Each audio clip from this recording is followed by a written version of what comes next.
వాయువ్య బంగాళాఖాతంలో తీవ్ర అల్పపీడనం బలహీనపడింది. మధ్య ఛత్తీస్గఢ్ ప్రాంతంలో అల్పపీడనం దీనికి అనుబంధంగా ఉపరితల ఆవర్తనం కొనసాగుతోంది. ఆ ప్రభావంతో రాబోయే 24 గంటల్లో కోస్తా జిల్లాలో తేలికపాటి నుంచి మోస్తరు వర్షాలు కురిసే ఛాన్స్ ఉంది. కోస్తా జిల్లాలోని ప్రధాన ఓడరేవుల్లో 3వ నెంబర్ ప్రమాద హెచ్చరిక కొనసాగుతోంది. దీనిపై మరింత సమాచారాన్ని మా ప్రతినిధి అనురాధ అందిస్తారు.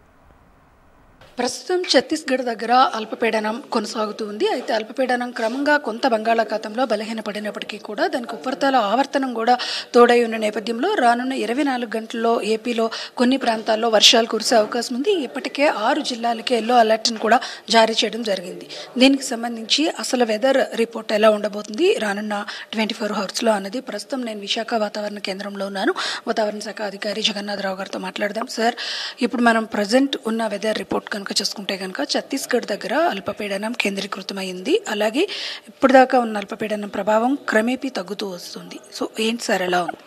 ఒకటి, వాయువ్య బంగాళాఖాతంలో నిన్నటి వరకు కొనసాగుతున్న సుస్పష్ట అల్పపీడనం ఒరిస్సా మీదుగా పయనించి ఈరోజు ఉదయానికి దక్షిణ ఒడిశా పరిసర ప్రాంతమైన ఛత్తీస్గఢ్ చుట్టుప్రక్కల అల్పపీడనంగా బలహీనపడింది. ఇది ప్రస్తుతం ఛత్తీస్గఢ్ మధ్య ప్రాంతాలలో అల్పపీడనంగా కొనసాగుతూ 5.8 కిలోమీటర్ల ఎత్తు వరకు దానికి అనుబంధంగా ఒక ఉపరితల ఆవర్తనం కొనసాగుతోంది. ఇది నైరుతి దిశకు వంగి ఉన్నది. ఈ ప్రభావంతో పాటుగా రాష్ట్రంలో 17 డిగ్రీల అక్షాంశం ఉత్తరాక్షాంశం మీదుగా ఒక షియర్ జోన్ 4.5 నుంచి 5.8 కిలోమీటర్ల ఎత్తు వరకు విస్తరించి ఉన్నది. దీంతో పాటు అనుబంధంగా ఒక నైరుతి ఋతుపవన ద్రోణి దేశంలోని వివిధ ప్రాంతాల మీదుగా పయనిస్తూ శ్రీగంగానగర్, శివపురి, దామో మరియు అల్పపీడన ప్రాంతమైన ఛత్తీస్గఢ్ మీదుగా కళింగపట్నం మీదుగా మధ్య బంగాళాఖాతం వరకు కొనసాగుతుంది.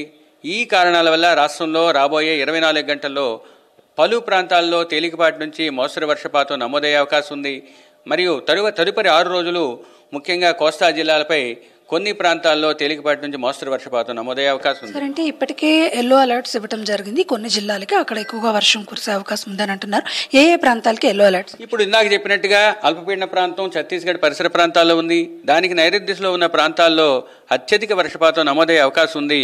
ముఖ్యంగా ఉత్తర కోస్తా జిల్లాలైన అల్లూరు సీతారామరాజు, ఏలూరు, పశ్చిమ గోదావరితో పాటుగా గుంటూరు, ఎన్టీఆర్, పల్నాడు జిల్లాల్లోని 1-2 చోట్ల భారీ వర్షపాతం రాబోయే 24 గంటల్లో పడే అవకాశం ఉంది.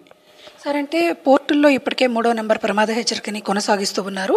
అది మత్స్యకారులకు అలర్ట్ కానీ పోర్టుల్లో కొనసాగుతున్న ప్రమాద హెచ్చరికలు కానీ ఎలా ఉంది? మత్స్యకారులకైతే రాబోయే 5 రోజులు కూడా హెచ్చరికలు ఉన్నాయి. ముఖ్యంగా మొదటి 5 రోజులు కూడా ఉత్తర కోస్తా తీరం వెంబడి దానికి ఆనుకుని ఉన్న దక్షిణ కోస్తా తీరం వెంబడితో పాటు తీరం ఆవల కూడా 40 నుంచి 50 గరిష్టంగా 60 కిలోమీటర్ల వేగంతో ఈదురుగాలు వీచే అవకాశం ఉంది. ఈ కారణం వల్ల మత్స్యకారులు రాబోయే 5 రోజులు ఆయా ప్రాంతాల్లో వేటకు వెళ్లకూడదని సరైన హెచ్చరికలు జారీ చేయడం జరిగింది. పోర్టులకు సంబంధించినంత వరకు కోస్తా తీరం వెంబడి ఉన్న ఓడరేవులైన కళింగపట్నం, భీమునిపట్నం, విశాఖపట్నం, గంగవరం, కాకినాడ, మచిలీపట్నం, నిజాంపట్నంతో పాటుగా ఓడరేవు వరకు ఉన్న అన్ని పోర్టుల్లో 3వ నెంబర్ ప్రమాద హెచ్చరిక కొనసాగుతుంది. ఇది ఇక్కడ మొత్తానికి చూసుకుంటే కనుక రాబోయే 24 గంటల్లో దాదాపుగా రాష్ట్రంలో 6 జిల్లాలకి అత్యంత భారీ వర్షాలు ఉన్న నేపథ్యంలో అక్కడ ఎల్లో అలర్ట్స్ని ఇవ్వడం జరిగింది. మిగిలిన అన్ని ప్రాంతాల్లో కూడా మోస్తరు వర్షం నుంచి తేలికపాటి వర్షాలు కురిసే అవకాశం ఉంది. అయితే ఎక్కడైతే ఎల్లో అలర్ట్స్ ఇచ్చారో అక్కడ మాత్రం ఇప్పటికే అప్రమత్తం చేయడం జరిగింది. అలాగే మత్స్యకారులకైతే చేపల వేటకు వెళ్లవద్దు, 3 రోజుల పాటు అన్న హెచ్చరికలు అయితే కొనసాగుతూ ఉన్నాయి. మొత్తానికి చూసుకుంటే కనుక ఏపీ మొత్తం మీద ప్రస్తుతం ఉన్న అల్పపీడన ప్రభావం, ఉపరితల ఆవర్తనం ప్రభావంతో మరొక 3 రోజులు 2 రోజుల పాటు వర్షాలు అయితే కురిసే అవకాశం ఉంది. వీడియో జర్నలిస్ట్ ధనుష్తో అనురాధ, HM TV, విశాఖపట్నం.